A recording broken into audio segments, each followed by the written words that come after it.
What are we looking for when we assess therapy dog and handler teams? Today on the Therapy Dogs Australia podcast, Sam and I discuss the assessment process for our courses to assist those who may not understand the criteria and what we're looking for before we can pass a therapy dog and handler team. So let's get into it. Hi guys, welcome back to the Therapy Dogs Australia podcast. I'm Max, the social media manager for Therapy Dogs Australia, and my co-host is Sam King, the owner of Therapy Dogs Australia. How's it going, Sam? I'm good, Max. How are you? I'm good. A little bit chilly. It's freezing cold here today because it's windy. So I am definitely having an indoors day primarily because it's freezing. Yeah, I've got the electric blanket on. Have you really? Right now? Yeah. Okay, it's not that cold here. Hilarious. Okay, so welcome back, everybody. We did miss a episode. You haven't heard from us for about a month. We're just super busy, but also if you would like, I did an episode with Panos, who's a dog trainer. He has a podcast called Life with Your Dog. So if you want to have a look at that, I really love Panos's whole podcast. I've listened to a lot of their episodes. So if you're interested, it's the episode 216. You can go and listen to the whole summary of kind of what we do over there, as in what we do as animal assisted therapists. You can listen to that. Other thing is, in the background, we've been trying to organize some really exciting episodes for you guys coming up as well. So there's got some good ones. Like quite a few things in the works there. It just takes a lot of organization. Actually, Max, that's something I've been listening to. I listen to a lot of podcasts where the podcasters are like complaining about like this actually takes up so much time and effort. And I was like, oh my God, it really does. Like, you wouldn't think it. You wouldn't think, because we don't even really prepare anything. So, that's not entirely true.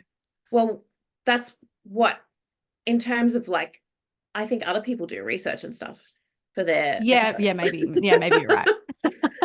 Which we don't. So, we haven't had to. We haven't run out of things to say yet, of things that we already know. So when we run out of stuff we know, we probably have to Google something and then read off Wikipedia or something. I don't know. Oh dear. I'm not doing it. No. It'll just be what I reckon forever. So buckle up, guys. Picking Sam's brain forever. Literally.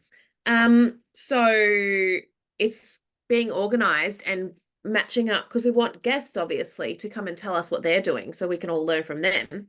And it's lining things up, man. Like we're all busy, everyone's busy, so it's lining up times and that sort of thing. And some people need a bit of time and encouragement as well. Like podcasting makes them a bit nervous. So there's all that sort of stuff that we do, but apart from that, but it is very time consuming. So I might add, if anyone listening to this has suggestions, if they want to hear about a topic we haven't covered yet, let us know. We're always open to suggestions.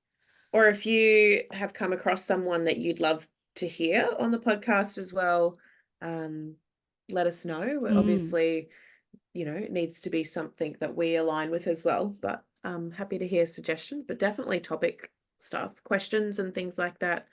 I think, definitely that's helpful if we know what people are trying to get from the podcast, because we want this to be a learning resource for people, so that you're always getting new ideas from us and others in the industry. So we've been really, really busy. We've got new programs coming out. Next week I've got, time put aside and recording new content and things like that. So keep an eye on our socials and stuff, that we'll be releasing a few things here and there, and I'm revamping a few things. So that's very exciting. Very time consuming. So that's all been going on in the background. We are going to be at the pet show this weekend. I didn't know that. the Brisbane Pet Show. Oh, great, great. It'll be Emily and I. So if you want to meet Emily, she will be there with me on the weekend. We've got a little booth somewhere in there. Oh, I It's wish I was exciting. in Brizzy. Yeah, we should travel, but it's so much work and effort and stuff. So anyway, maybe one day. This is though, like we did the first one. What was the Dog Lover show? Yeah. Earlier in the year. That was actually pretty fun. Yeah. So yeah, Had I great bought a lot of feedback. stuff from the stalls. There's so many stalls. It's like so fun. It's just a big dog market. It's amazing. And then this one I think is like the pet show. I think it's like all animals, Oh, that's going to be reptiles, fun. stuff like that. Yeah. I should take my goats. They would that would be just absolute chaos. Wreaking havoc. Havoc. I can't remember anything else I was going to update everybody on, but basically we're busy, busy, busy. Oh, and one other thing. So Amy's on holidays. How dare she? She sent me a Oh, photo from no. like Greece or something. So, Oh, okay. All right, Amy. Like, okay, cool. if Well, only. we need Amazing. you back here. So if you could chop, chop, everything's falling apart. Help. Everything's fine. um, we said goodbye to the wonderful Caitlin at the end of last month, who has had a career change. So I'm very excited for her and what she's doing moving forward. She's found a new passion, which is a very Caitlin thing. Like she's very good at liking things and wanting to try things and stuff like that. So I'm pretty impressed with that. And she's moved on. She's doing some course in some kind of, I don't want to say because I'll get it wrong, but total career change.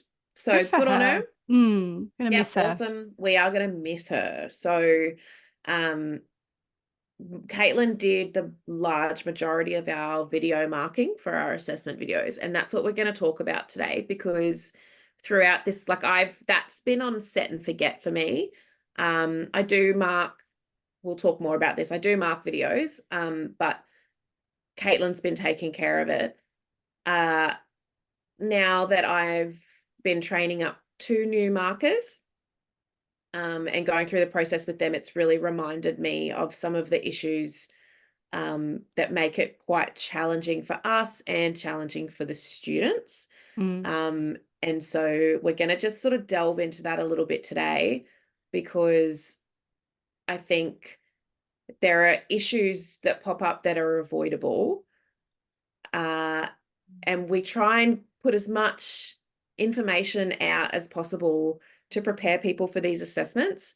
But there needs to be the common sense factor as well. So, and I think that, like with everything that's common sense, as soon as I say these things, it'll make so much sense and you'll be like, oh, of course. But you just don't know it until someone says it or brings it to your attention. You don't know that you know it, like it's just one of those things that Yeah. um I is imagine you like, also just need a refresher from time to time. Like you might learn all of this and it might seem obvious, but some bits I and imagine you just need a reminder.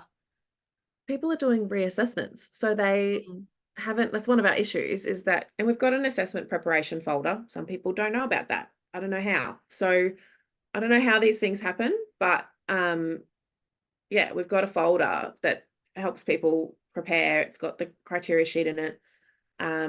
We've got all the stuff that we talk about during the course, but then of course, some people's dogs aren't ready to assess when they finish the course. They have life get in the way, or the dog's not ready, or they're not ready, or something.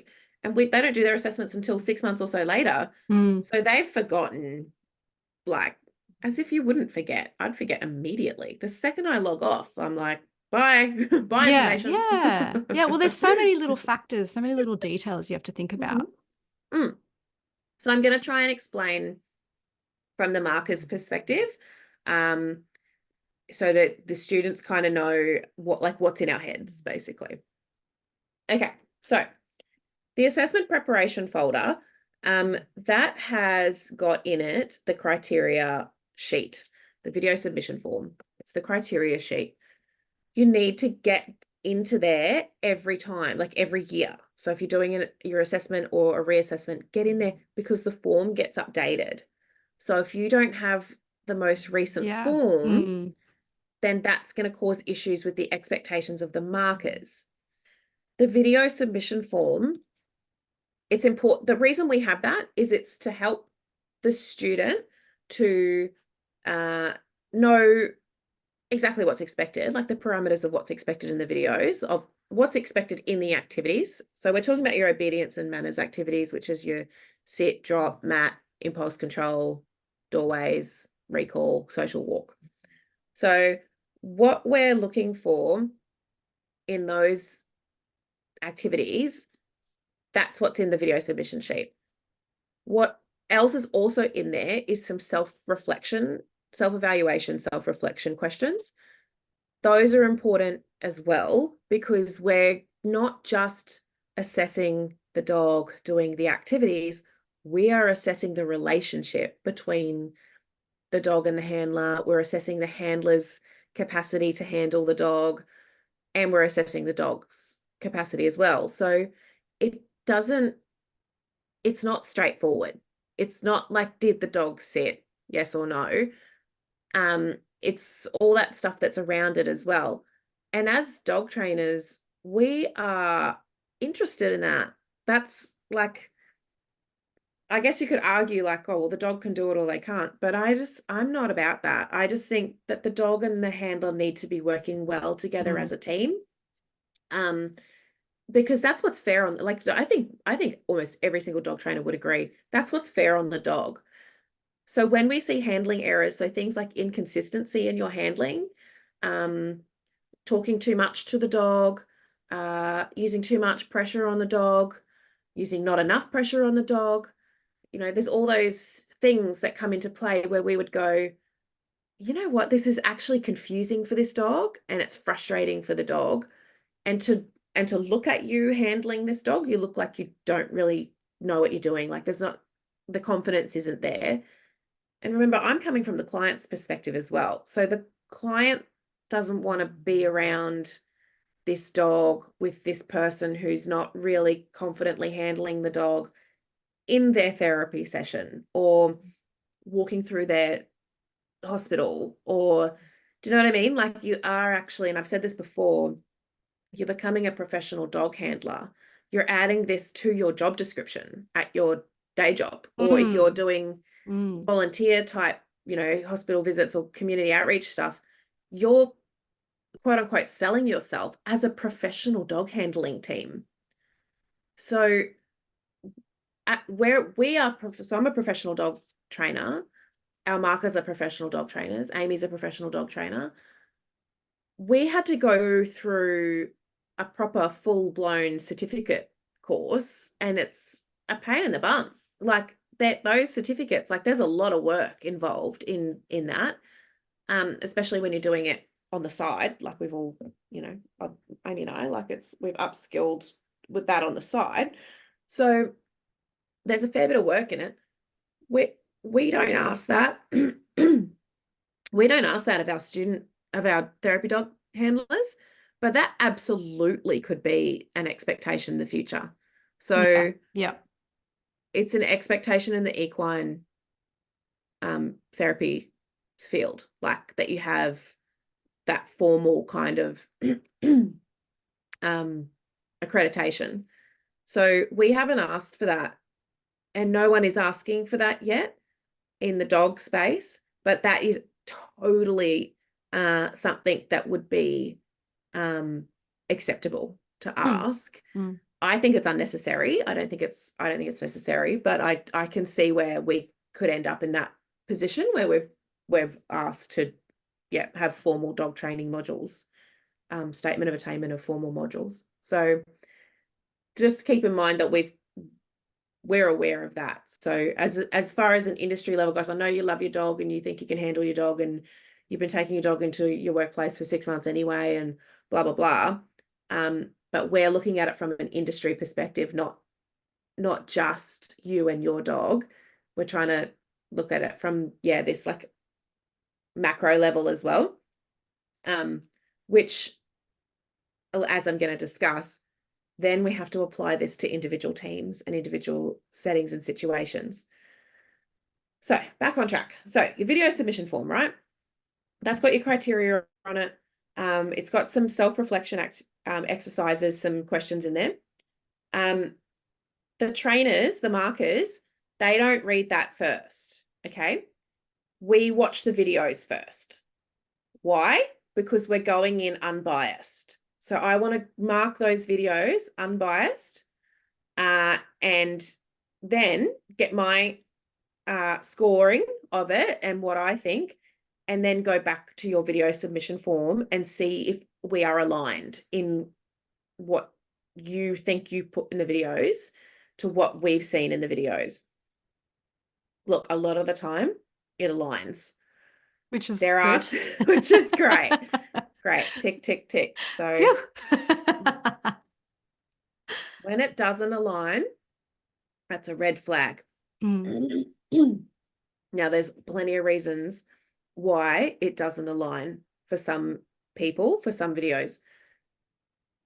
There are times when we have given teams specific instructions around this dog has had hip dysplasia, so it's not doing a 60-second sit. Stuff like that. Like, this dog has whatever, so it's doing whatever.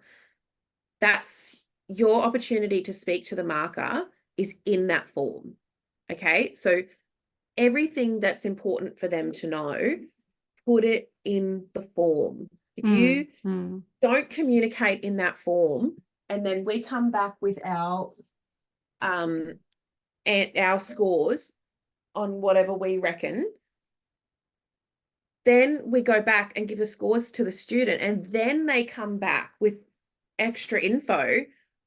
I just think you guys aren't realizing this takes us so much time to mark these videos, and I have to pay people for their time because that's the law and it's the right thing to do. So when you guys come back and forth and you haven't prepared your assessments correctly, and then it takes time for us to sort through it all, like we lose money on these, definitely lose money on the actual video marking itself, because it's such a multi-step process, and there's always back and forth. There's always something's missing, or this isn't signed, doesn't make sense, or something's whatever, or they get their score back and they're not happy, so now we've got to go back, or anything that comes back, any videos that we get that are sort of a bit of a concern, or they're not like what we expected to get from that team or whatever, they're usually remarked before the score even goes back to you. So if you're going, if you've been brought down a level, or your videos are not competent, or you get a learner level or something like that, generally speaking, your videos have already been double marked. So there's been another marker who spent the time watching your videos and then reading your video submission form and then reviewing the feedback that's been given on your marking sheet. This is expensive for us to do. Yeah, okay? that's a way more of a process than I realized. Yeah, I mean, I'm like aware huge. of the basic steps, but that's massive. Yeah. Yes. And so we have had to adjust this a bit, because I can't afford to keep doing it that way, where we've been sort of cutting people a bit of slack here and there. This video is missing, or this video is not up to standard, or whatever. And Caitlin and I were sort of just, ping-ponging the videos back and forth, and 3 weeks later someone sends in their drop video that's correctly done or whatever, and then we go back and edit the form, and she watches it, I watch it, they mark, we get a mark, that goes to go back, be edited. We have to edit all of your case notes and whatever to say we've got a second resubmission, it's been marked at this, the initial marking thing's been changed to this, blah blah blah. So there's a paper trail of like what has happened here, because it's important, guys. We're saying, when we mark these videos at this standard, we're saying, yeah, we've looked at these videos, this is the standard that they are, so we need to have our paperwork in order for that. Okay, so please read your forms is the point of that big rant. Read the form. there will be criteria on the form. So for example, our drop video is 5 minutes per drop. You need to do that 3 times in an unbroken video. So will be over 15 minutes long, okay? Because you're going to have your releases in there, give the dog a bit of a play and a break and that, and then do the next drop. So the video itself is going to be like 20 minutes long. Yes, it's annoying to upload a 20-minute video. You guys will remember from your courses that all of our lectures are on Google Drive and they're all, they're up to an hour and over an hour long. So yes, it does take time. If you upload them straight from your phone through the Google Drive app, that will save you time. I guarantee you that's the fastest way to do it. But anyway, that's only if you, I think certain phones don't do it or whatever. Anyway, okay. So on the criteria sheet, it says, I've done 3 5-minute drops, and it's like a tick box. And you tick it off that you've done it. You tick off that you've done it. Yeah. That many times the box is ticked, the drops are not 5 minutes long. Oh, interesting. There's not 3 drops in an unbroken video that are 5 minutes long.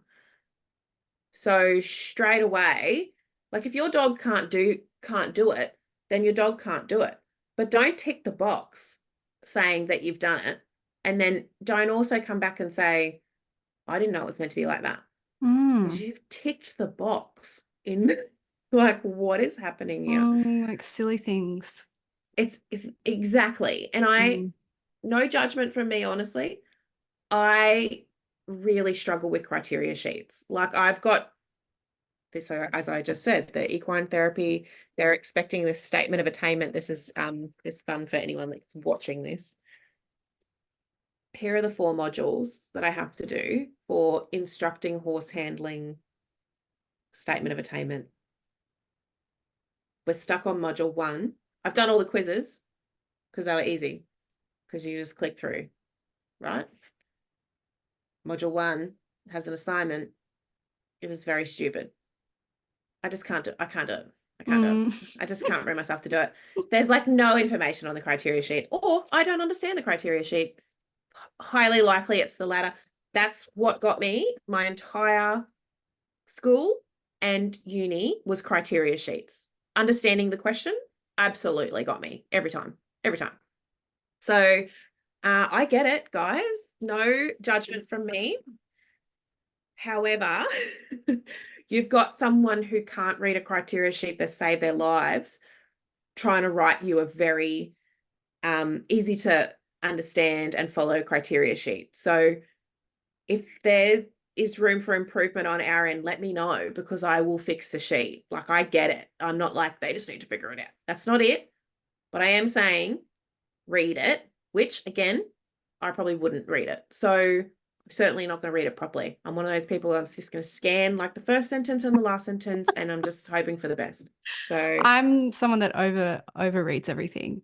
I'll go, did I understand that right? And I'll like read it a million times until I've made it way more of a big deal and a mess than it is.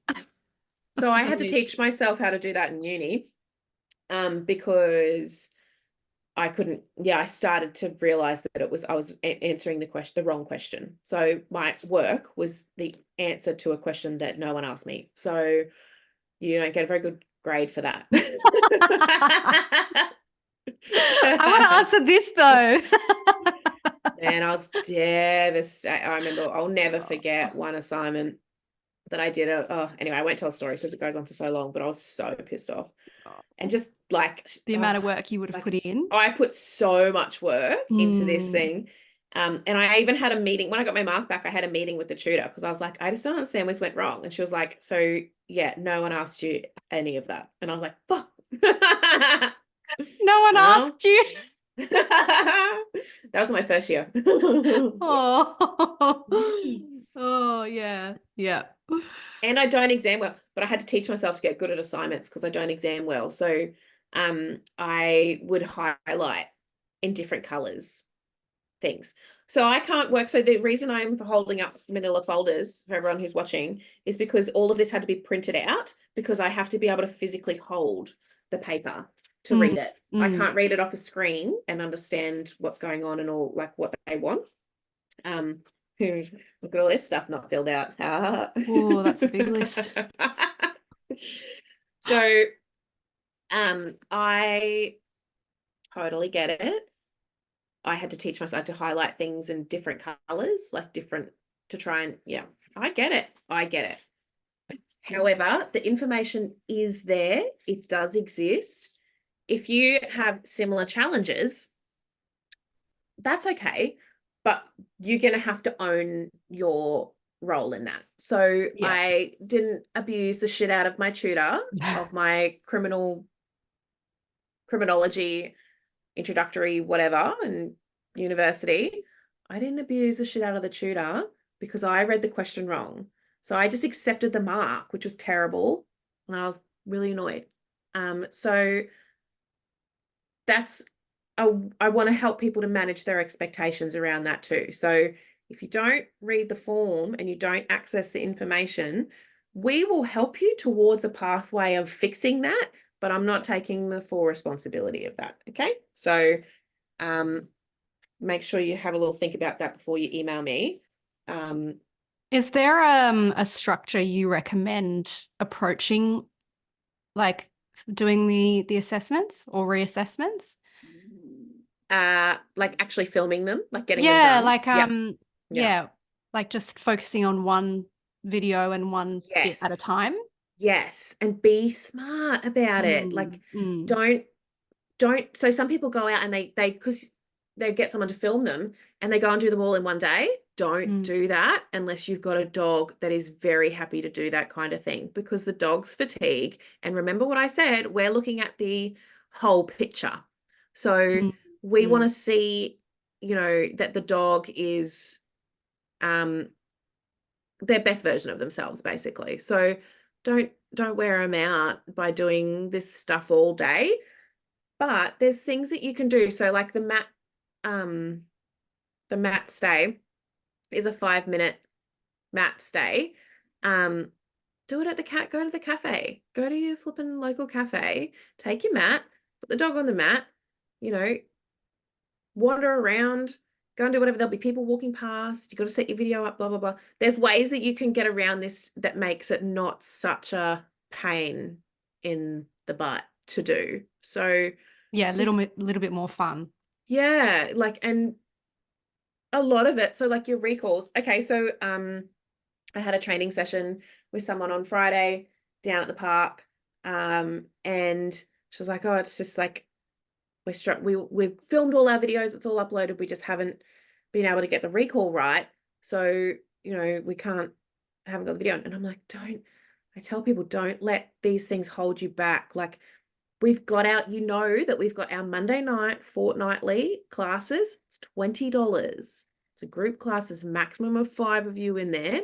I will make time for every person to ask their most important questions, like it's an hour. So that's enough time.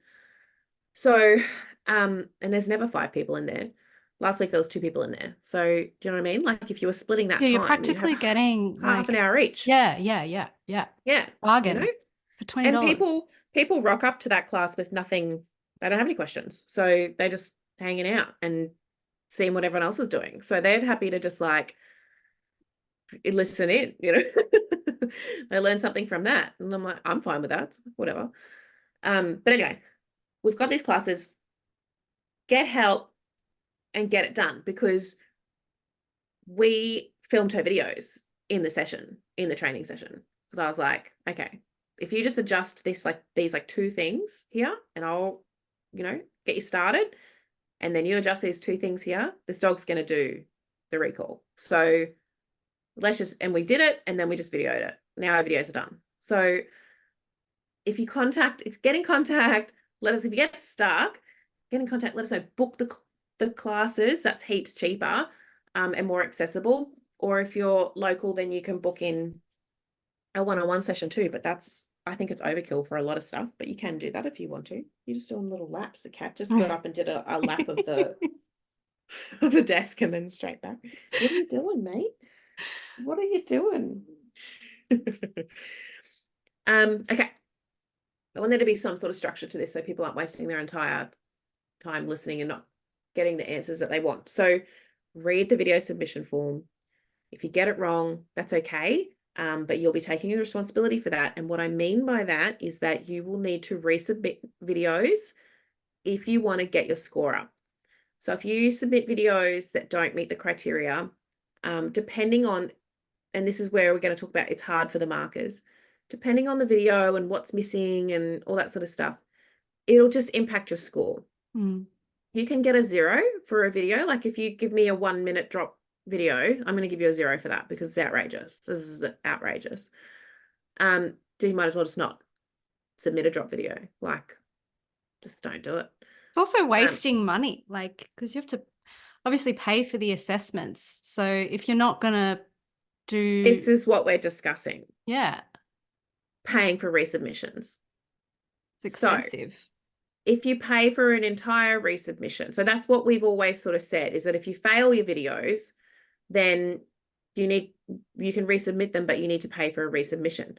At the time of recording this, and since the beginning of time, we've charged $150 for a submission of videos. Just saying at the time, because that's what we charge right now. So if you fail and you need to resubmit, where this is not working is that you might have only failed by a couple of points, and it might be because you didn't read the criteria properly on one of your videos, right? We don't need a whole resubmission of every video usually for that sort of thing. There are certainly some people that send in 8 videos, 9 videos, and a lot of them are just, there's no way, absolutely no way that you're anywhere near professional dog handling. This entire thing needs work. But there's plenty that come through where we've gone like, you've put your dog in a sit at the boundary. That's not a boundary. That's a sit. We can't mark it. So that's a 0 for that. It takes like 5 minutes to record and upload a decent boundary video. Do you know what I mean? So it's like not, why would we ask for a complete resubmission of all your videos? It's ridiculous. So what we're doing now is we're charging per video that you resubmit. Because the other thing that's happening too is that people are getting like learner level or level 1, or maybe even our guys who are reassessing, maybe they were trying to get to level 3 and they're just, just underneath, and they want to get that up to level 3 before waiting for next year's submission. If you want to resubmit videos, that's fine. But we have to charge per video, because what we've been doing for the past 3 years is not charging people for it, and going, oh, just send through, just redo that one video. And then we are paying for it. So, and what I mean by that is I'm paying the wages of the people who are spending the time on it. So we just can't keep doing that anymore. Yeah, no, that makes sense. Yeah, so that there's just a fee that's attached to it. So that's just it's actually making everything cheaper for everybody else. And it also is just a sustainability thing for us as well, that we can actually pay the markers to remark videos and redo paperwork and all those things, because it is incredibly time consuming. So read your video, find the video assessment preparation folder. If you do not have it, email Emily, courses@therapydog.com.au or info@therapydog.com.au and say, I'm getting ready for my submission. Where's the info? She will give you the link. All the information's in there. We'll even put a link to this podcast in there. Read the form, watch the videos that are in there, because they explain, not everything is in there, but they do explain a lot of the activities and things to avoid, which we will also touch on here. So that folder exists, okay? Fill in your video submission form correctly. Sign the waivers. There are 2. Sign the waivers at the end of the form. If you have information to give to the marker, which is not me, it's not going to be me. It's highly unlikely I'm going to be marking your videos. I will be remarking them if there's an issue, most likely. But it's highly likely I'm going to be doing the initial marking. So if you've got something, so what is happening is people are emailing the videos through, and in the body of the email, they've got, hey, this is like, my drop's shit because of whatever, but like, we're just getting it in because that's just what we needed to do. Don't write that in the body of your email, because that's going to go to Emily. She's not marking the video.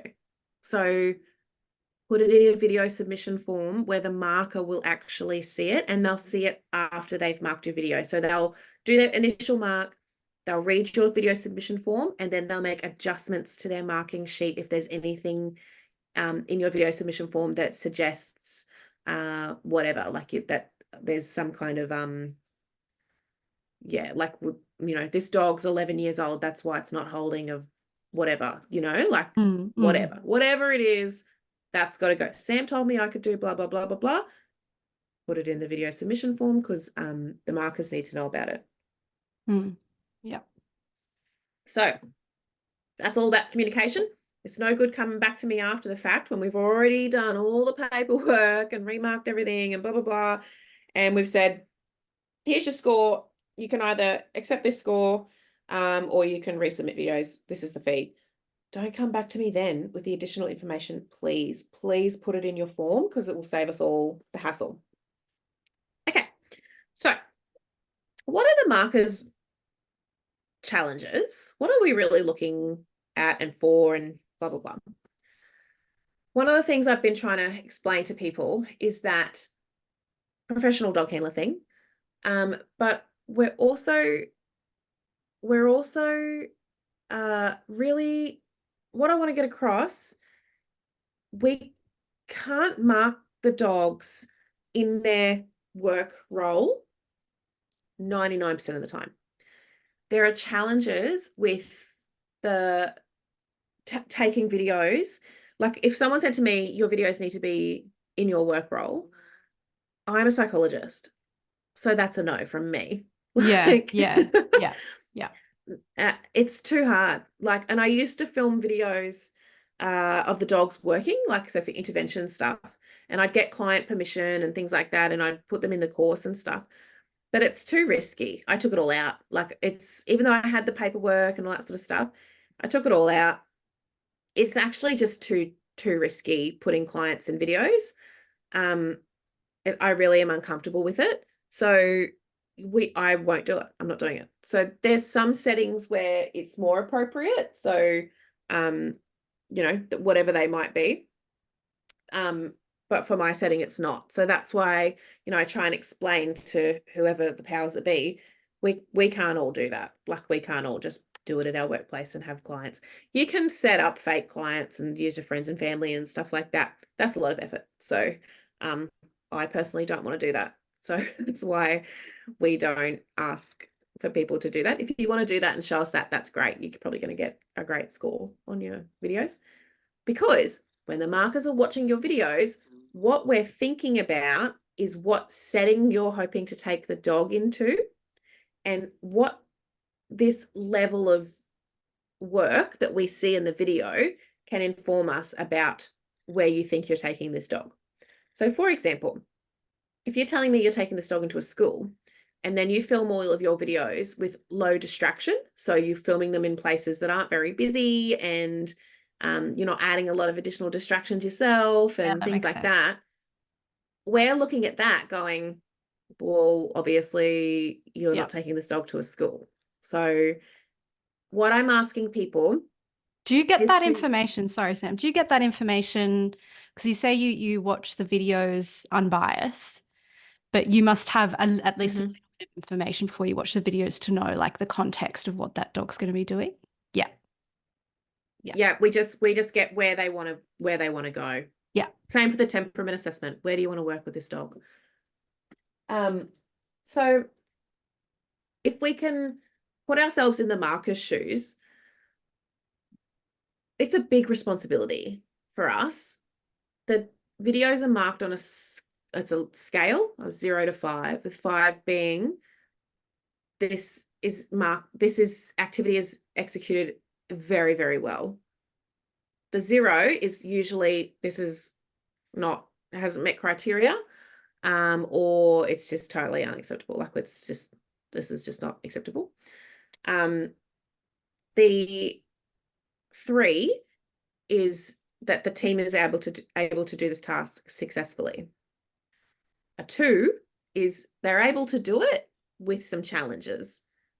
1 is like they're not really able to do this. Like there's a lot of challenge going on here, which if you can't meet the criteria, so if you can't do for the amount of time that's expected and that makes sense that that's a 1, because it's the team can't do the task. That there's a lot of challenges. So you might be getting your way through the video, but you can't really do this task. A 4 is like, yep, they're doing like well. I tell the markers that I give a 5 if I look at the video and I can't really find anywhere to give you feedback to make it better, because it doesn't need to be better and it's already great and you know what you're doing. So that's where I kind of like, I don't really have anything to tell you back about it. So that's what makes it a 5. We've got it in that folder that I'm talking about, examples of previously marked videos. One of the challenges about that folder is that we don't have a explanation as to why they got the scores that they got. So that is on my to-do list, just to review that folder, because all the information we can really sort of put in there without doing a heap of work around editing and stuff is in the title of the video. So we can't, it's not us, like we really should, talk over the videos and talk about why I think this is a 5 or whatever. However, in doing that, it's really hard to, they're hard to mark. The videos are hard to mark. We're looking at a few things. As I've already discussed, how's the handler working with the dog, consistency, timing, those sorts of things. That's stuff that your dog trainers are going to be looking for. Absolutely. There's just no, that's for the welfare of the dog. One of the things for us to consider is just distance and distraction. The duration is usually in the so distance, distraction, duration are the 3 sort of things that we're looking at. Duration's often in the criteria. It's not for all things, but for some of it is. So the duration's not it's either it's done or it's not. Distance and distraction are things that you will do on a scale. So if you think about, some dogs can handle their, they put into a drop and their owner can walk 100 meters across the park. Some dogs can't do that, but they can handle you squeaking a toy or, like things like that. Anything your dog can do, we want you to display the best that your dog can do, like unless you're happy to get 3s get degrees in the good old days, then you can do that and cruise through. And, I don't know what I would do, but I've certainly done that before. So I've done a lot of things that way. I'm fine with that. If you are happy with that, that's fine. But if you're going to try and tell us that you're taking this dog into a school, then show us that this dog can handle being in a school. It's very challenging for the markers to get an idea about the level of this dog if we can't see it there. So we are going to be stipulating on your graduation paperwork what types of environments we think this dog is appropriate for. So if you don't show us that this dog can handle XYZ, how would we know? Like we just, yeah. all we've got's what's in the video. So, like, what have been your favorite sort of settings, I suppose, and especially for school? Because I imagine school therapy dogs is quite high in terms of like what the dogs need to be able to do. Yeah. So you said like a busy park, busy I like cafe? it. I like it when we discussed this with one of the people that does school dogs. It might have even been in Robin Adair's podcast, but because I think she did it. But it's getting in for your reassessments, do it as an intervention at your school with the kids. Like get permission, get a group of kids, get permission from their parents to record them, and get the kids involved in setting up the activities and being the distractions and, all that sort of stuff that I love seeing. If I see a dog in a school, it makes life so much easier. But you can only do that for your reassessments because a lot of the dogs that are doing initial assessments, they don't have permission to be in the school. So, they can't do it. So we understand that. But yet, busy environments, go to your local cafe precincts, go to do your social work walk through Bunnings, go to your local markets, Markets, yeah, I was about to say, yeah, markets. yeah. So the more you can show us, the better. And just to have that, perspective taking that the markers can only see what's in the video. We don't have all of that background context that you have about you and your dog. The additional information is going to be in the video submission sheet if there's anything you want us to know in there. But remember, what you say is what you say, but what's in the video is what we can see. So don't give us a video and then say something else in the video submission form, because it's like, that's no good, like that's yeah. like someone's off lead dogs hurtling towards someone else's dog on lead and you yelling out they're friendly. Like, it doesn't mean anything to me that you think your dog is friendly. What means something to me is that the dog is hurtling towards my dog and I'm not having a bar of it. So there's a difference in what people say and think, and then what we can ascertain through actually watching the video. So keep that in mind. The markers are really looking to, how can I conceptualize this video in this person's workplace? If you're working in a school, remember that means that you as a handler, you've got hundreds of kids that you're dealing with. So if you're not a proficient dog handler yet, if you're still working on your dog handling skills, how are you managing all these kids approaching the dog and managing the dog at the same time? Whereas in a private practice one-on-one setting, I only have one or two humans to manage while I'm managing the dog as well. So there's, again, like a totally different level of challenge for the dog and the handler, the person that's handling the dog. It's a totally different experience. So the markers are trying to balance all that out and navigate all of that and go, okay, so one person's used, they've used a lot of distance. They haven't really used distraction. Like, where does this end up for me on this out of 5 scale? Oh, the next video, like, oh, okay, well, they've used a lot of, they can't get any distance. This dog can't get any distance from the handler. Oh, there's a lot of distraction though. Like, so it is not easy to mark these videos. We know that every dog and handler team is different. So we want to be able to mark you as individuals, but we have to have a scoring matrix. Can you imagine if we didn't have a scoring matrix and we just gave you back some random number, or we just gave you back some random pass or fail? Pretty sure some places might do that. I don't know how they get away with it. Yeah, they do. They don't score anything at all. And they just tell you, or everyone passes. Like, that's it. Congratulations. I've heard horror stories. So we're not a part of that. And I've said it about 1 million times, I will continue to fail dogs. As much as people want to abuse me over the phone, via email, whatever medium you choose, word of mouth, there's a lot of shit talking that goes down. Like, yep, because I failed the dog. And the reason I failed the dog is because either you're not ready or we have not been able to see that you are ready.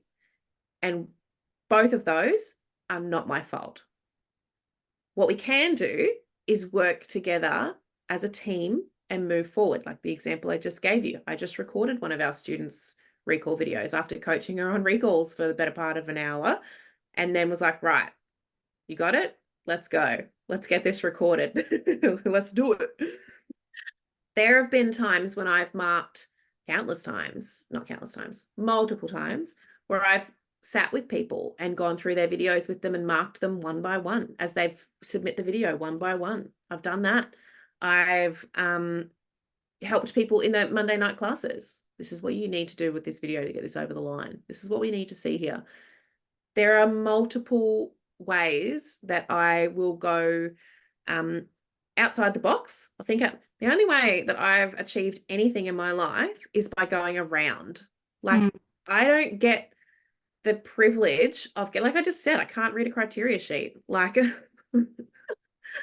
I don't exam well. Like, the only way that I passed my national psychology exam is because it just happened to be the case that I had, they let me in.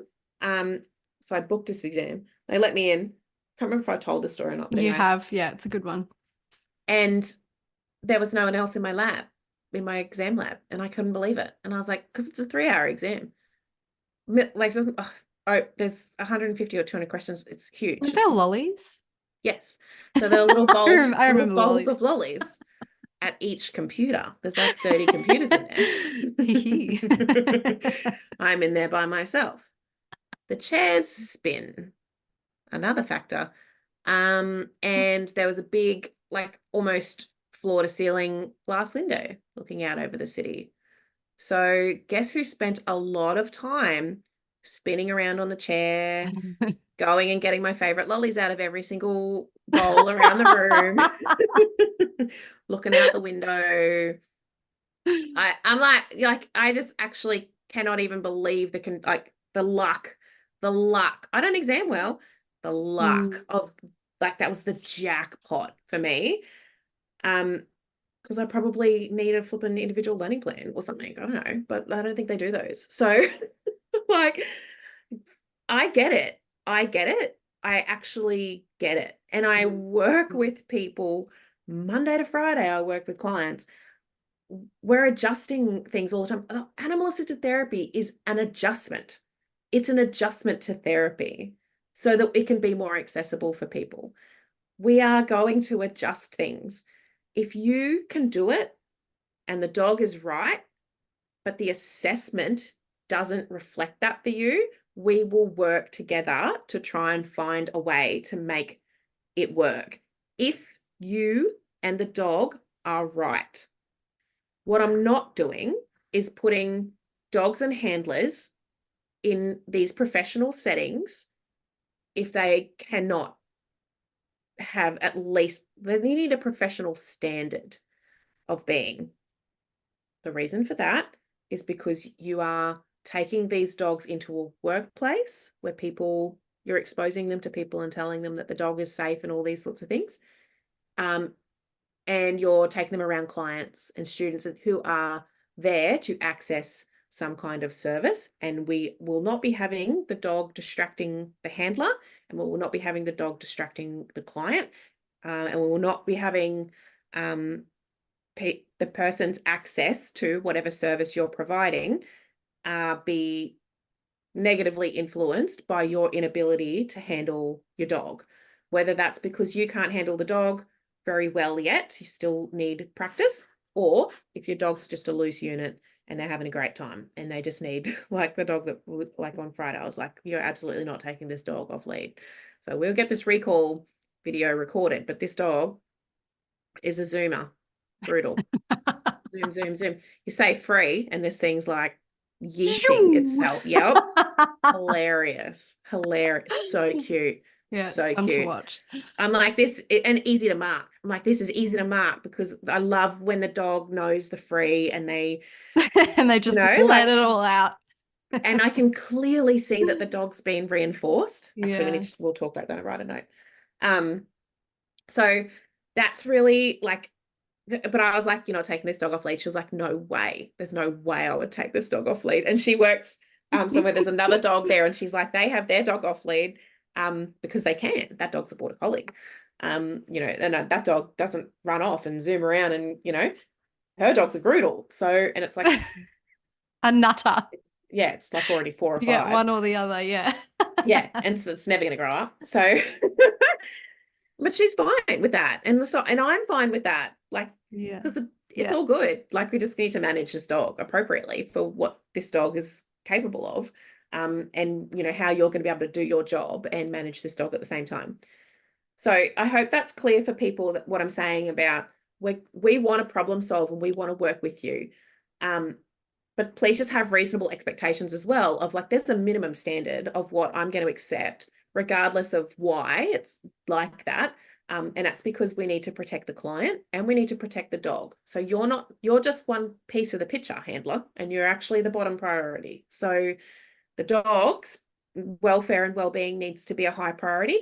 The client slash student slash consumer slash participant, their welfare and well-being is the highest priority. So a great way to get started, so if we can't guarantee the welfare and well-being of our highest priority client, participant, student, whatever, if we can, then we need to put you on a learner level and have you go and find a nursing home to volunteer at, or find a school that you can visit, or like find things that you can do at the learner level where you're not acting in your professional capacity as a psychologist or speech therapist or dentist or psychiatrist or whatever it is that you're doing, because we don't want your client to suffer, and we don't want the dog needs bite-sized pieces as well. So that's why we have the restrictions that we have. But a lot of this is being taken into account when we're marking the videos. Okay, so you have got all these hoops to jump through, but there's a reason that we have it like this, and it's because we're regulating ourselves as having this, you know, minimum professional standard, aiming for a high professional standard. And we hope that other therapy dog trainers are listening to this and, you know, are going like, oh, okay. All right, we're going to do that too. Good. Yes. And if you want to talk to me about it, send me an email. So that's what we're aiming for. The videos are hard to mark. Okay. I need you people to understand they are hard to mark, because then it's not a perfect matrix, because the dogs aren't the same. All the dogs aren't the same. All the handlers aren't the same. You're not all going into the same settings. So what we're trying to do is look at things that we can have that are kind of like the foundations, and we can kind of like, okay, yeah, this makes sense. This makes sense. But things like, yeah, like, so there's all these differences in the videos basically, and we're trying to, trust me, we're trying to get, if the dog's right and the handler's right, we're trying to get you over the line. There's not many, so if it's freaking people out, there's actually not many people that don't get over the line, because I think we've got these videos and stuff, so you can watch it back yourself and have a look at it and see what you reckon. And yeah, if you're not sure, hit us up and get some extra information. Do the Monday night class. That's the easiest. Oh, yeah. Very accessible. It's the easiest for sure. It's on Zoom. So everyone interstate, rural, whatever, you can do that, you know. Okay. One of the things that the markers are looking at is that the dog is getting reinforced. So many of you, you know, if you haven't done our courses, you might not know, but everyone else knows, we have swapped treats as our reinforcer to a social reward. So praise, pats, play are our go-tos. What can happen is the handler can get a little bit, they forget. So telling the dog free, which is our release, or whatever you use as your release, that's not enough. We need to actually reinforce the dog. So we need to be able to see that. As in the videos, it is hard. Some dogs are really like, they're sort of slow engine speed dogs, and they're tricky. It's tricky to see, like, does the dog feel reinforced from that? You know, those are really hard to mark. Okay. Don't be surprised if the marking comes back and the marker's saying like, look, this isn't looking very good. So we need more information. Like, those are some of the ones that we've had to really work through a lot of additional stuff. Not a lot. We've needed to get additional stuff to get a clear idea of the dog's personality, and we want to make sure that the dog is right for the work. So if the dog's really ambivalent, apathetic, we've talked about this before, like, then are they a therapy dog? You know, do they enjoy praise, pats, and play? Um, like we need to know that the dog's going to enjoy this job. Otherwise, we're giving you very bad advice by saying that we think that this is a suitable therapy dog and handler team, because it's important for the welfare of the dog that we are considering that them in the picture. Look, we really, it's super important. If we don't do that, we're going to burn the dog out, and that's not nice for the dog, and it's not safe for people interacting with the dog. So we're trying to avoid that at all costs. Those are tricky dogs. They're tricky dogs to pass through a temperament assessment, and they're tricky dogs to pass through a obedience and manners video assessment. So if you've got one of those dogs, please just be aware. It's hard. It's really hard for us. Okay. I know you know the dog. It's hard for us. Okay. We may need more information. How often, Sam, do people transition from treats to other reinforcers? Is that quite common? Like if they've been using treats before the course and then they come to us. Yeah, super common. Yeah, so it's definitely possible to change those reinforcers.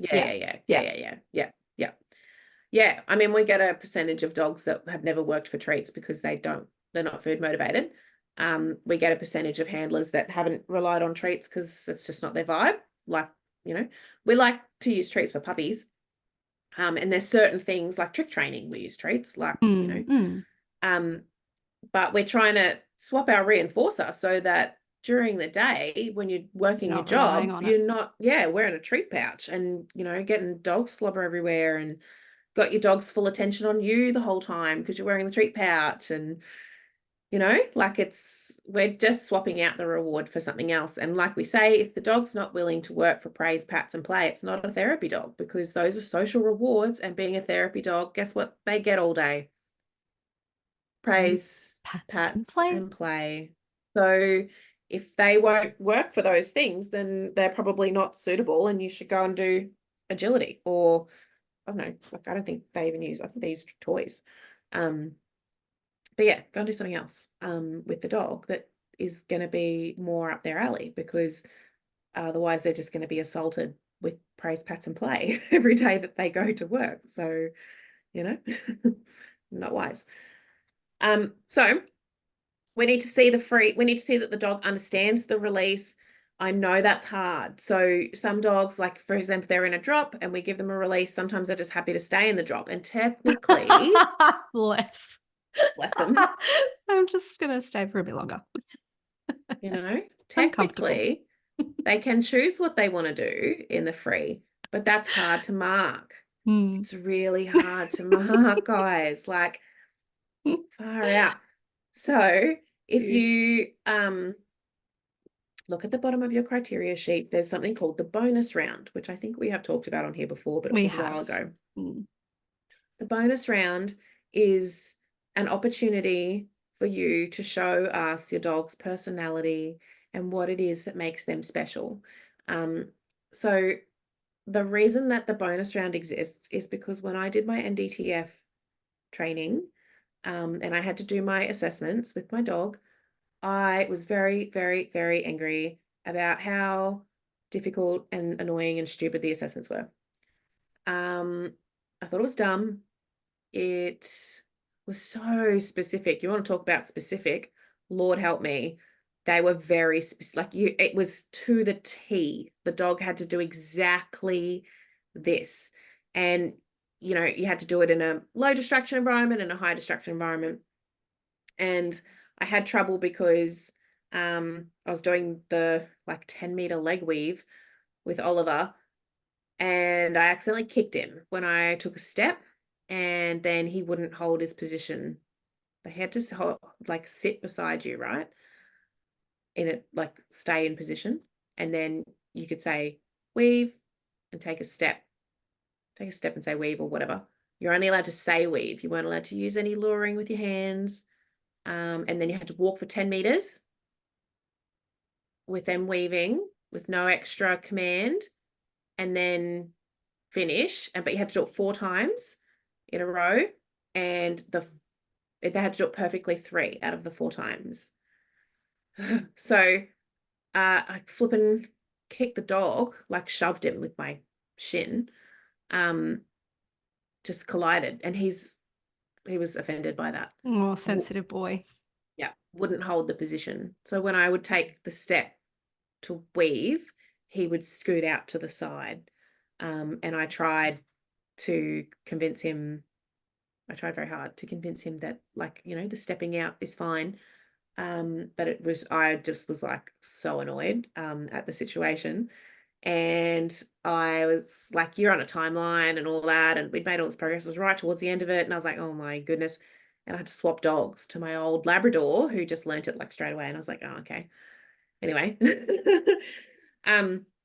he had to keep a training journal, and mine was just like just verbal abuse written in this like training journal the entire time, because I was like, this is such a waste of my time.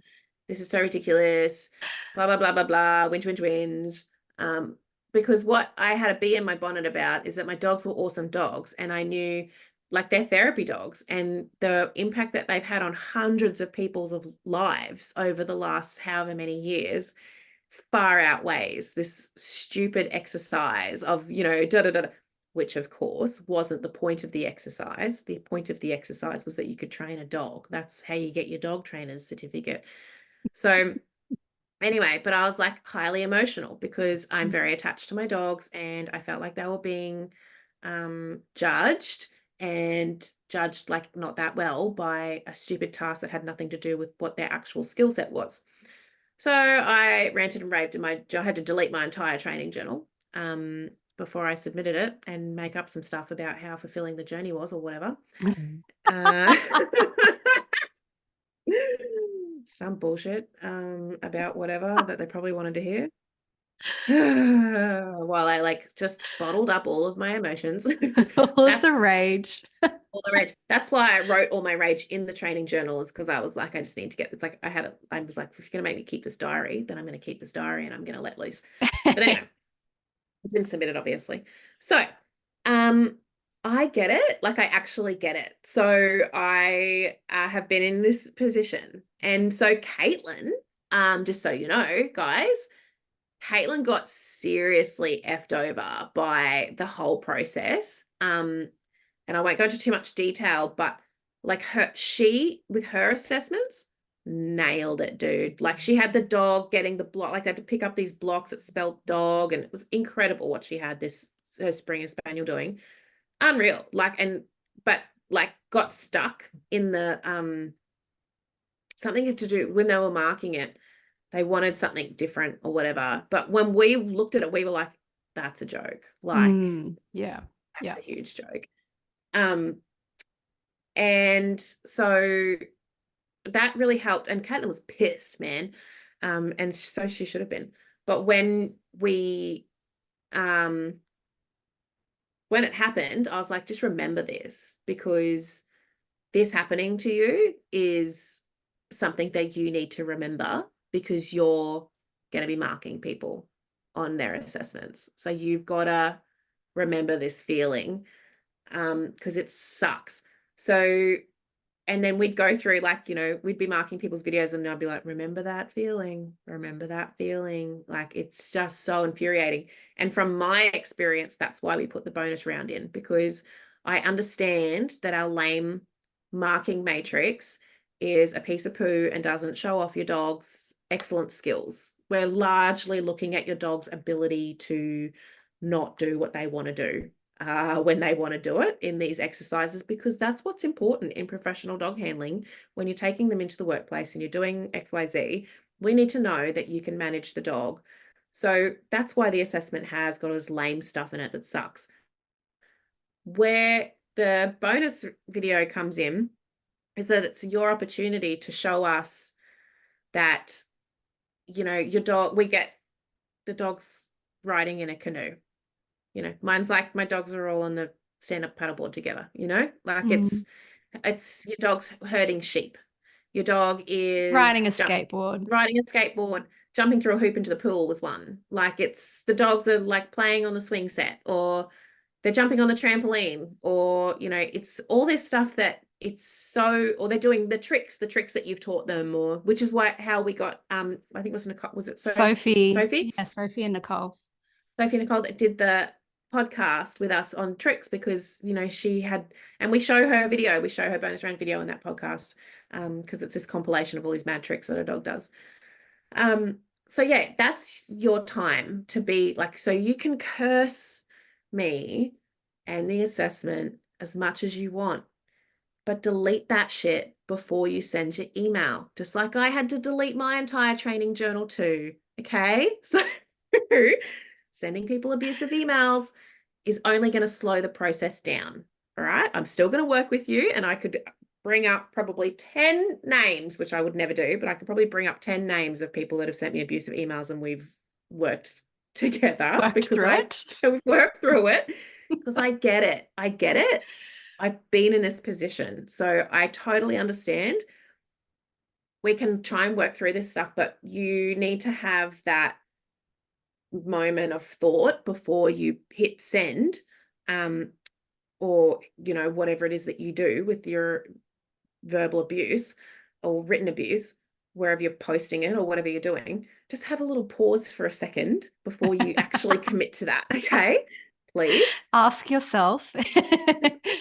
trust me, because I had to learn that too. I didn't used to not abuse people when I was annoyed as well, so I used to crack the shits. A skill we all need to learn.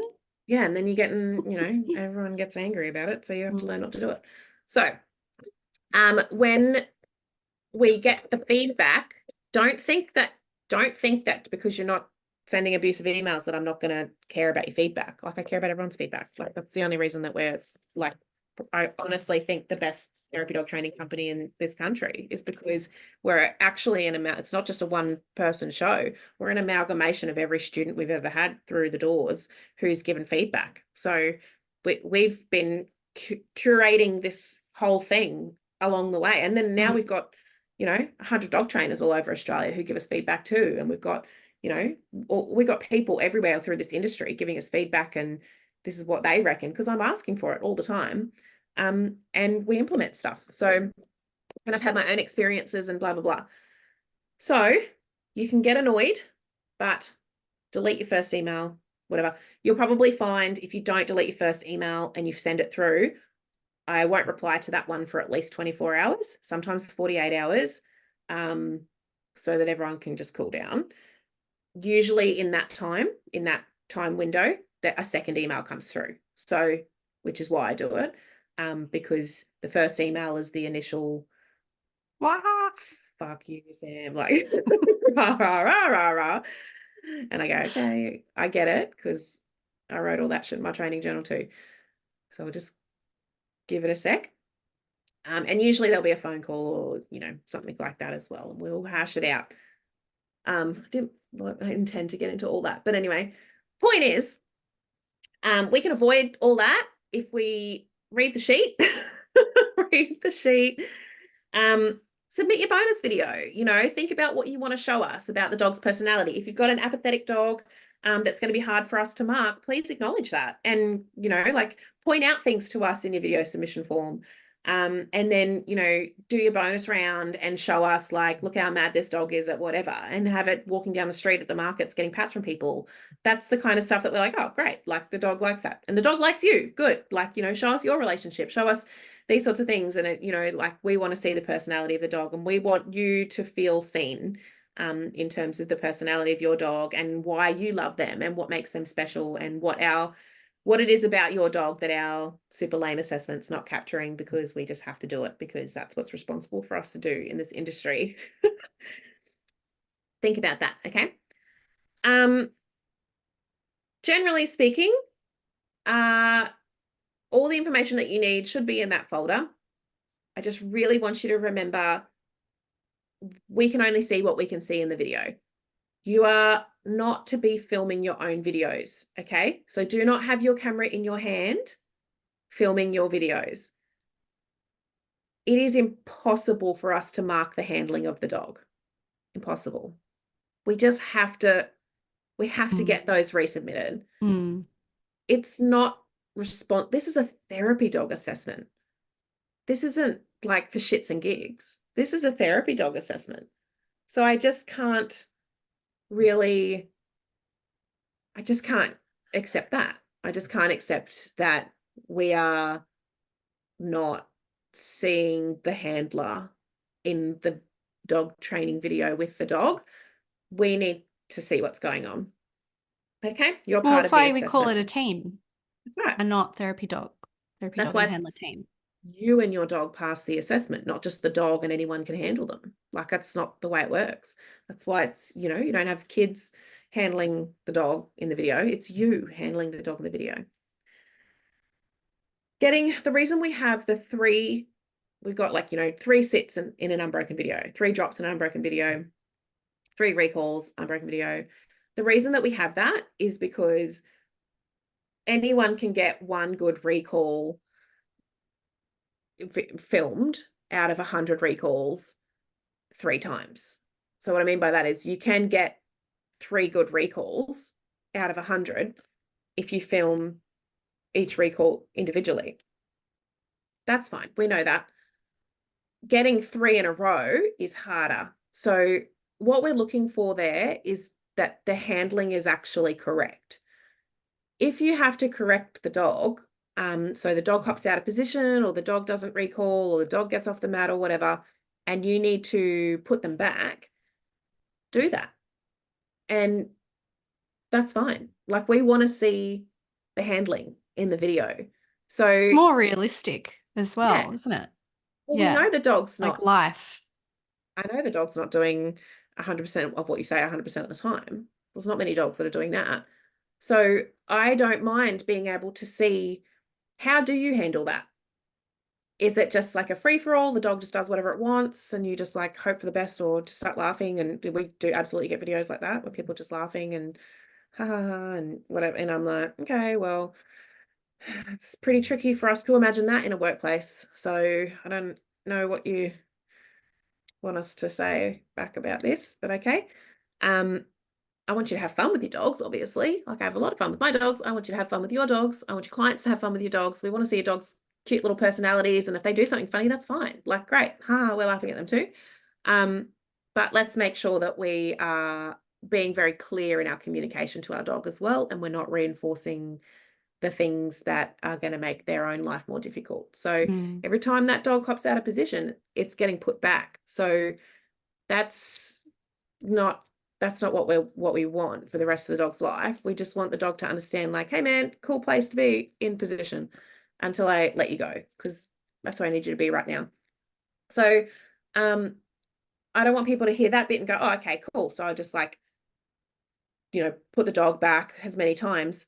No. So if we can see that the dog is needing to be put back multiple times, we're going to know that the challenge is too hard for the dog, and or you've never attempted this before. So like, trying to wing it. We watched thousands of videos, mate. Like, you know what I mean? Yeah. Like, I've seen thousands of videos. Seen it all. We get and you get good at figuring out probably what's going on behind the scenes here. And that's why, like, I can sort of lose sight a little bit, and I'm, just like, I can be very methodical about, this is exactly what's in this video and this is exactly what's going on for this dog and blah, blah, blah, without considering that the handler's probably got something to say. So I'm like, I can see what's going on here. That's why we have your video submission form, so we can get, look at what you guys have got to say as well. So keep that in mind too, because remember, so we have taught you this, being a dog trainer is not about just asking dogs to do things that are too hard for them and hoping for the best. Or just forcing it, or those sorts of things. That's not how it works. We got to train the dog. So if the dog, oh, what? And I'm seeing this, and I'm glad we're having this conversation, because I'm seeing this as well in the courses where people are jumping ahead 5 steps and they're just like, oh, I can get my dog to do this.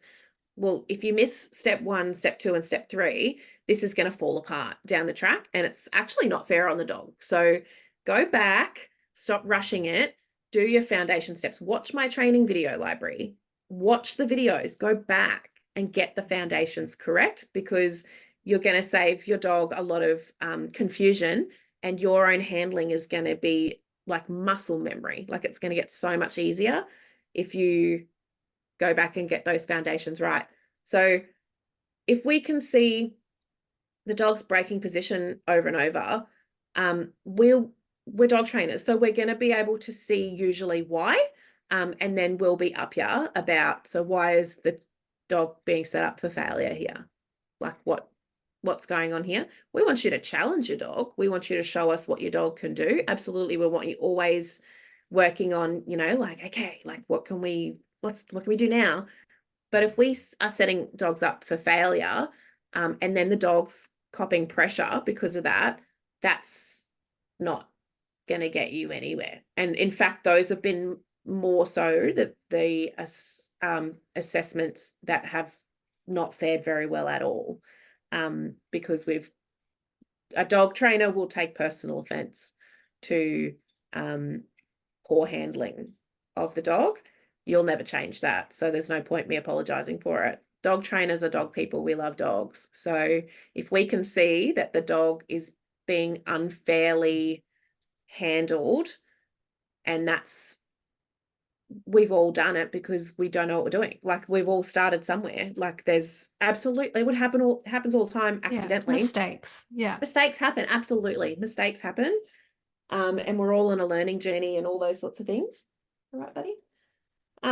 So we've all been there. And that will still happen. Like we still make mistakes. Absolutely. But if we can see, it's hard to explain. It's going to sound a little bit like probably mean, but if I can see that there's a total lack of effort from the handler, and that it's probably, I think the best word to describe it is like, it's just a clusterfuck. Like it's just chaotic. I can see that there's no method. There's no pattern. There's no plan in place. We're just asking the dog to do shit. The dog doesn't do it. You put pressure on the dog. Dog might do it. You're just not taking it seriously. Like the dog's not being supported throughout the process. We'll take offense to that, and it'll be, those videos won't pass. Yep. Yep. And I don't think that there's a dog trainer in this country that I could hire to mark the videos that would disagree, because it is offensive. We, as the handler, have to take on the responsibility, and be, doing the right thing by the dogs, which is putting a bit of effort into what you're doing with them. I think that's going to be universal. So just be aware of that. Anyone that is listening to this is probably not on that list. Probably. Maybe, but Well, the effort of listening to the podcast, I think. That's what I mean. Yeah. Yeah. But yeah, so I think that's most of the things covered around, like, sort of just a bit of insight into what it's like to try and mark these videos. It is very challenging. A few things to avoid, don't film them yourself. Make sure we can see what's going on in the video. So make sure, we can only see what we can see in there. So make sure that you're scanning around environments. Like you're like, oh, it's very busy here. Like, well, is it? Because I can't see that. Scan around, show us what's going on.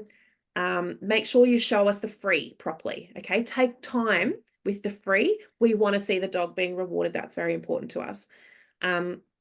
Make sure, read the criteria sheet is the big one. That's the main thing that causes problems, is the criteria sheet. Make sure you've got the most up-to-date version. We had someone recently, for whatever reason, their criteria sheet didn't have the time thing on it, the duration. Like, where'd you get this? Like, and I don't know, they can't remember where they got it, but I'm like, where is this coming from? Because I need to find it and get rid of it, because it's caused a problem for her videos, because she's not met criteria, because it's not on the form. I don't remember ever having a form with that not on it. So I think what's happened is at some point the form's gotten, something's been deleted off it accidentally or whatever. And now this form exists. And I'm like, it's not our version. It's in a folder. So I'm like, where is this from? So I can find it and track it down. I don't know. But anyway, that sort of thing, that's no one's fault. Like, that's, well, we can't find whose fault that is, because we don't know where the form is. But anyway, it could be anything. But that's just an unfortunate event. Recent things have been things like it's very dark in the videos. We can't really see what's going on. We're looking at the dog's body language. Okay. That's something I should have mentioned. We're looking at the dog's body language. So we want to see the dog. So if it's quite dark, like it's nighttime or dusk or something, and we can't really see what's going on, that's no good. If we can't hear you, that's no good. Okay. So one of the things you can do is wear your Apple thingies in your ears, connect your phone to it, stay close enough to your phone that you can hear the recording. If you can't hear you, that's a problem. So we need to be able to hear what you've asked the dog to do, putting them into a position, and the release. I need to hear those things. What other common things cause problems?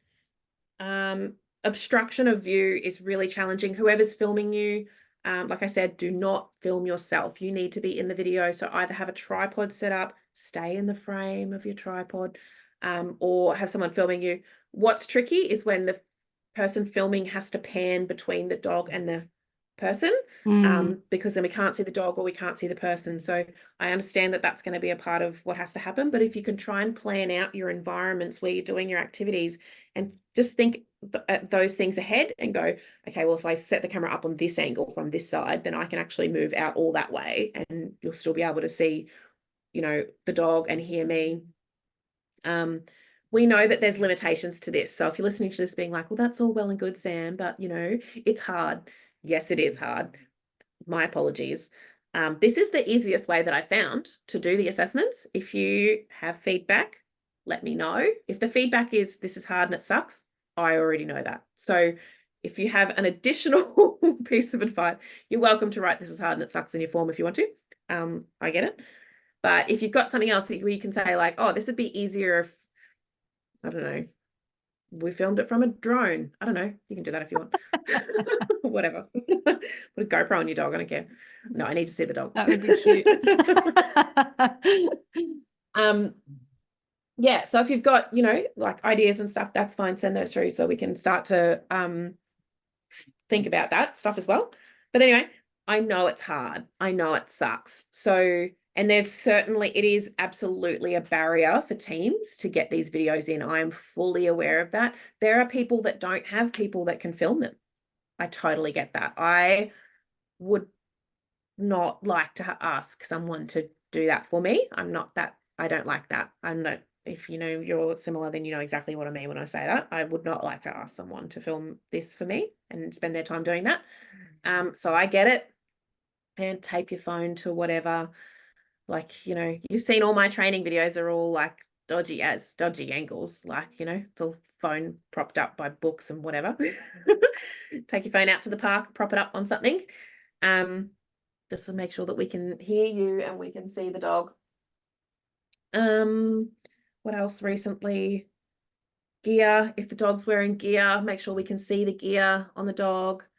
I think that's probably it. If you've got questions, it's $20 fortnightly on Mondays.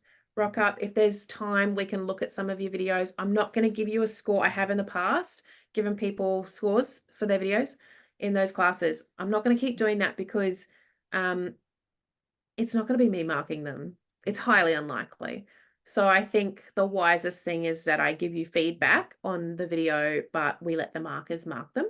So that we don't just create additional confusion. We've changed, because we've got new markers, we've had to change some of our admin around that, and it is to make it more streamlined for the markers, but it's less streamlined between us and the markers. So just, you know, that's put a few limitations on stuff as well, and that's just part of life. So yeah, we're still working through some of those things too. So I'm still working through with the markers on what's going to work best, make their job more streamlined and simplify things.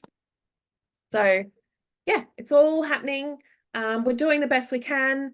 So if you guys do the best you can as well, and then we meet in the middle, we just need to be able to get the dogs over the line in a way that is something that we could stand up and go, I'm proud of the decision that we made about this dog based on the information that we had.